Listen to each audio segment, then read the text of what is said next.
Hi friends, எல்லோரும் நல்லா இருக்கீங்களா?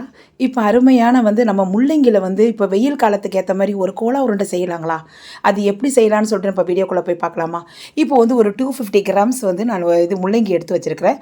அதை நீங்கள் இது முள்ளங்கி திருவுற இது இருக்கு இல்லைங்களா, அதில் நீங்கள் கிரேட்டரில் திருவி எடுத்துருங்க. திருவி எடுத்து அதில் உப்பு கொஞ்சம் போட்டு நம்ம மேஷ் பண்ணி வச்சுக்கோங்க. எதுக்கு நான் சொல்கிறேன்னா ஃப்ரெண்ட்ஸ், இது நம்ம உப்பு பிழிஞ்சு இது நம்ம முதலே உப்பு போட்டு வச்சுட்டு வைக்காமல் நம்ம எடுத்துட்டோன்னா அது நம்ம இது எண்ணெயில் போடும்போது பிரிஞ்சு போயிடும். அதனால் நான் சொல்கிறேன் ஃப்ரெண்ட்ஸ். அதுக்கப்புறம் இதுக்கு தேவையான பொருள் 2 பச்சை மிளகா, 2 காஞ்ச மிளகா, கொஞ்சம் கொத்தமல்லி, கொஞ்சம் புதினா, அதுக்கப்புறம் கொஞ்சம் வெங்காயம் எடுத்துங்க, கொஞ்சம் தேங்காய் பத்தை, அதுக்கப்புறம் ஒரு பட்டை, ஒரு லவங்கம், கொஞ்சம் சோம்பு, அவ்வளோதான் ஃப்ரெண்ட்ஸ் இதுக்கு தேவையானது. அதுக்கப்புறம் ஒரு கப்பு உடச்சக்கடலை மாவு எடுத்துருக்கிறேன்.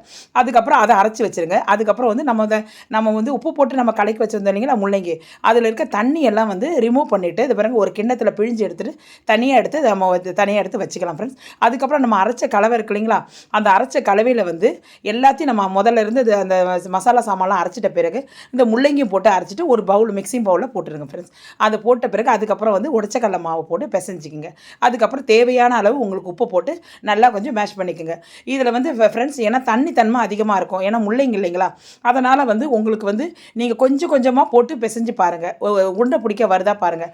அப்படி வரல, நீங்கள் போட்டதும் காலி ஆகிடுச்சுன்னா ஒன்றும் பிரச்சனை இல்லை ஃப்ரெண்ட்ஸ். இன்னும் கொஞ்சம் நீங்கள் மாவு அரைச்சி உடச்சக்கடலை அரைச்சி நீங்கள் போட்டு மேஷ் பண்ணி உருண்டை ஆக்கிக்கலாம். போட்டு ஒரு நல்ல வானலில் போட்டு அருமையாக நீங்கள் பொரிச்சதுனா முள்ளங்கி கோலா உருண்டை கறி மட்டன் சுவையில் இருக்கும் ஃப்ரெண்ட்ஸ். வேறு உங்கள் முன்னாடி வச்சுருக்கோம், அவ்வளோ செம்ம சூப்பராக இருக்கும்.